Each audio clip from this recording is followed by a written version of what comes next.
A samurai touches the hilt of his sword in the morning and knows that today could be the day. Not the day he dies in battle, but the day he is ordered to open his own abdomen because he spoke about money, because he forgot to dismount his horse in the wrong place, or because his tone of voice displeased a superior. The unwritten, unspoken rules of Bushido killed more samurai than any enemy. Rules so deadly that a trivial mistake meant plunging a blade into his abdomen and cutting him to death.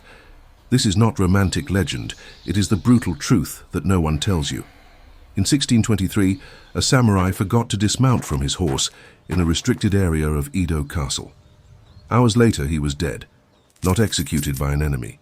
He was ordered to kill himself, to commit seppuku, ritual suicide, simply for forgetting where to dismount. This is the reality you need to understand about the samurai. Bushido, the way of the warrior, was not a noble code of honor and courage that we see in movies. It was a system of silent rules so severe that they governed every breath, every word, every movement. These rules existed since the 10th century as Kyuba no Michi, the way of the bow and horse, long before they were formalized. They were transmitted orally, never written, etched into the mind of each warrior like permanent scars. Let's look at the deadly rules that defined the life and death of these warriors. First deadly rule, never talk about money. For the samurai, discussing monetary values was a sign of a corrupt mind. High-ranking samurai children were taught that talking about money demonstrated bad taste, and that not knowing the value of coins was a sign of good manners. Bushido encouraged frugality, not for the sake of economy, but as an exercise in abstinence. Luxury was seen as the greatest threat to a warrior's masculinity. Counting machines and abacuses were despised. A samurai seen using an abacus or openly discussing finances would be considered unworthy. The fear of disgrace hung over every samurai like a sword about to fall. Severe simplicity was mandatory, not optional. Wealth hindered wisdom, they said, and men should resent money. Second deadly rule, dismount your horse in the correct places or die. During the Edo period, there were specific areas in castles where, depending on rank, samurai had to dismount and walk. Inadvertently passing by on horseback resulted in an order of seppuku. When a daimyo, a feudal lord, was in procession, people had to close upper windows and dismount their horses until he passed. In the Namamugi incident in 1862, British soldiers refused to dismount for the daimyo Shimazu Hisamitsu. They were repeatedly urged, refused, and were cut down by the daimyo's entourage.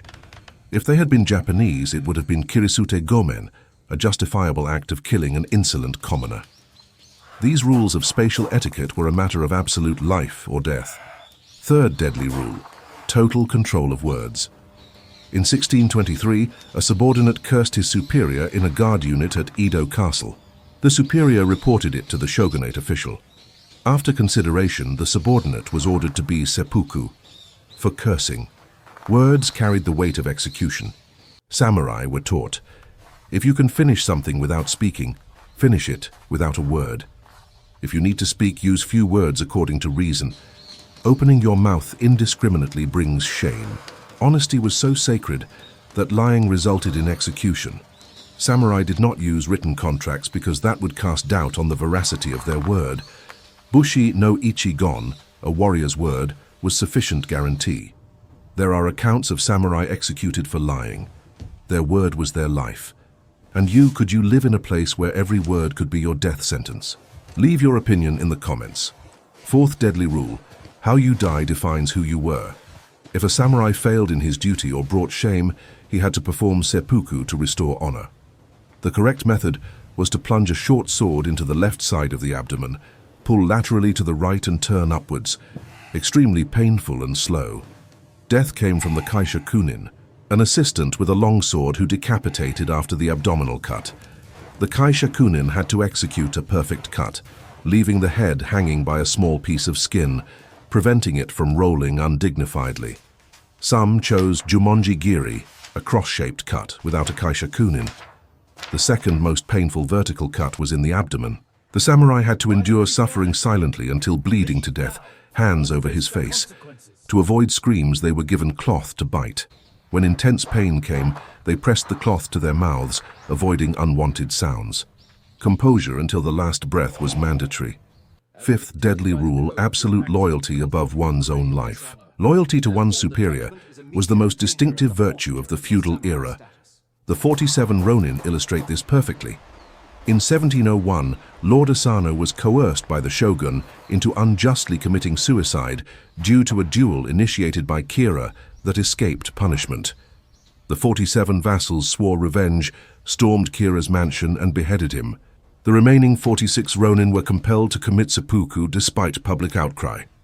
Some samurai practiced oibara, following one's master in death. When a lord died, loyal samurai would sometimes commit seppuku to accompany him.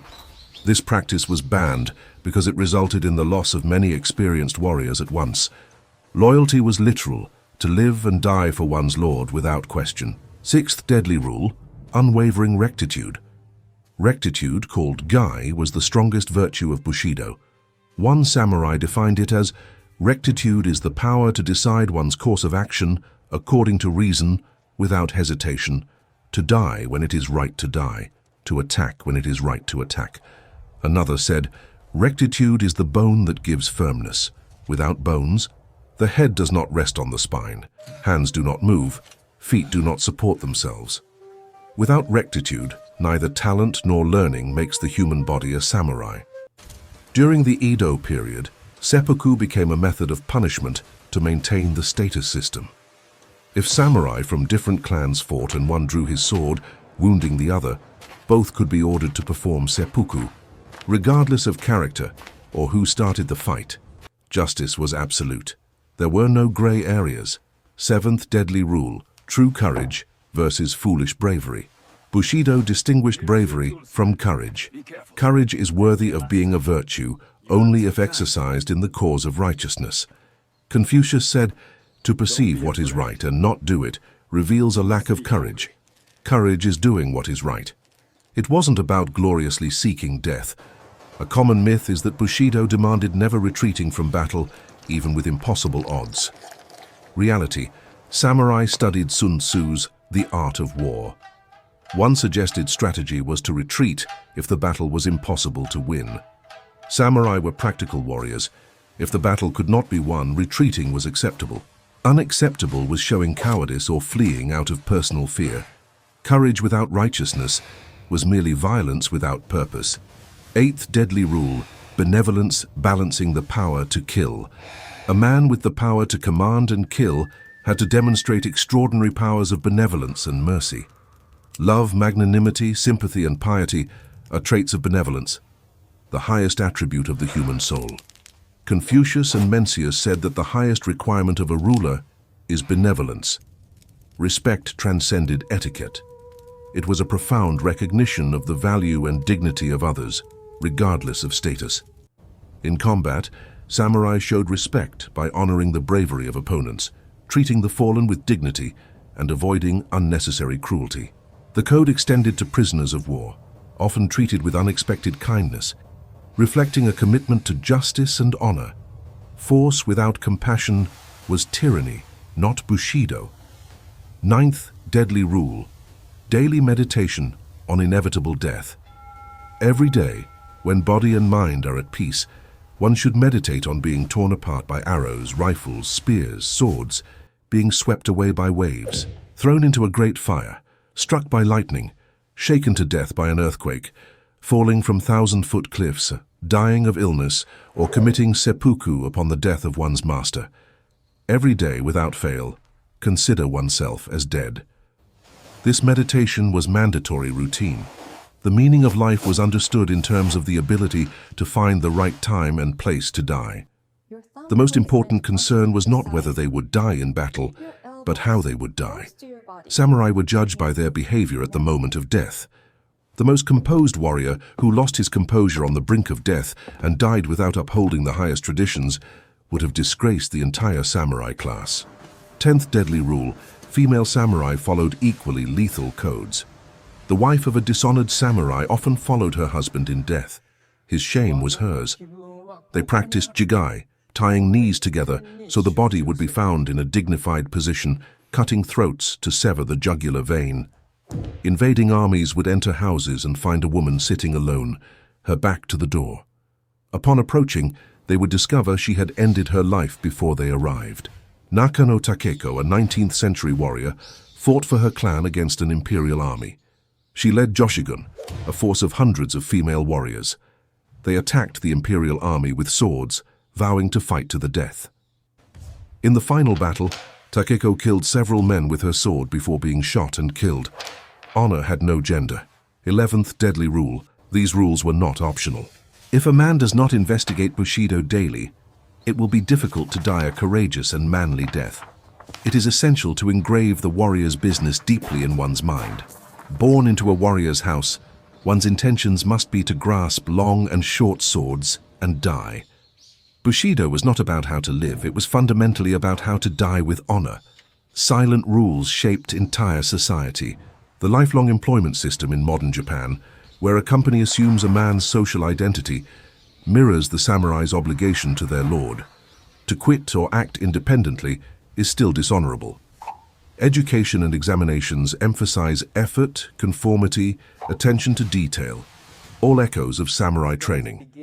A strong sense of honor, discipline, loyalty, and devotion is still seen in Japanese culture today. The legacy of the silent rules lives on.